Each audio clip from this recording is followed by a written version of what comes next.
ఆంధ్రప్రదేశ్లో టీచర్లకు ప్రభుత్వం శుభవార్త చెప్పింది. రాష్ట్రంలోని ప్రభుత్వ పాఠశాలల్లో టాయిలెట్ల ఫోటోలకు సంబంధించిన కీలక నిర్ణయం తీసుకుంది. టీచర్లను శాశ్వతంగా ఆ బాధ్యతల నుంచి తప్పించారు.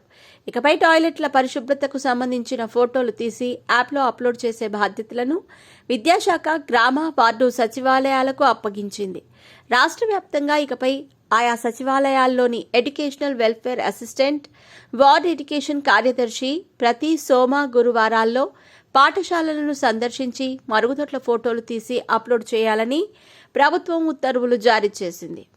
దీనికోసం పాఠశాల విద్యాశాఖ రూపొందించిన IMMS యాప్లో లాగిన్ అయ్యేందుకు సచివాలయాల్లో ఉద్యోగులకు అవకాశం కల్పించింది. అంతేకాదు, బుధ గురువారాల్లో స్కూల్ మేనేజ్మెంట్ కమిటీల చైర్మన్, సభ్యులు కూడా ఫోటోలు తీసి అప్లోడ్ చేయాలని ప్రభుత్వం సూచించింది. దీనికి సంబంధించి సమగ్ర శిక్ష SPD డొక్కా సీతమ్మ మధ్యాహ్న భోజన పథకం ఇన్ఛార్జ్ డైరెక్టర్ బి శ్రీనివాసరావు ఆదేశాలు జారీ చేశారు. గత వైఎస్ఆర్సీపీ ప్రభుత్వం రాష్ట్ర వ్యాప్తంగా స్కూళ్లలో మరుగుదొడ్ల ఫోటోలను అప్లోడ్ చేసే బాధ్యతను ఆయా స్కూళ్ల ప్రధాన ఉపాధ్యాయులకు HMకు అప్పగించిన సంగతి తెలిసిందే.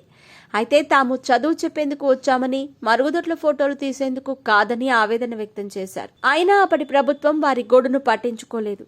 అప్పటి నుంచి వాళ్లే ఫోటోలు తీసి అప్లోడ్ చేస్తున్నారు. ఏపీలో కొత్తగా అధికారంలోకి వచ్చి కూటమి ప్రభుత్వం టీచర్లకు టాయిలెట్ ఫోటోలు తీసి అప్లోడ్ చేసే బాధ్యతల నుంచి తప్పించింది. ఇటీవల తాత్కాలికంగా ఈ ఆదేశాలు ఇస్తున్నట్టు ప్రభుత్వం తెలిపింది. అయితే తాజాగా టీచర్లను ఈ బాధ్యతల నుంచి తప్పించింది. గ్రామ వార్డు సచివాలయాల ఉద్యోగులు, స్కూల్ మేనేజ్మెంట్ కమిటీల చైర్మన్, సభ్యులకు ఈ బాధ్యతను అప్పగించింది. ప్రభుత్వం తీసుకున్న ఈ నిర్ణయంపై టీచర్లు ఆనందం వ్యక్తం చేశారు. టాయిలెట్ల ఫోటోలు అప్లోడ్ బాధ్యతల నుంచి తప్పించి కొత్త ప్రభుత్వం తీసుకున్న ఈ నిర్ణయంపై హర్షం వ్యక్తం చేస్తున్నారు.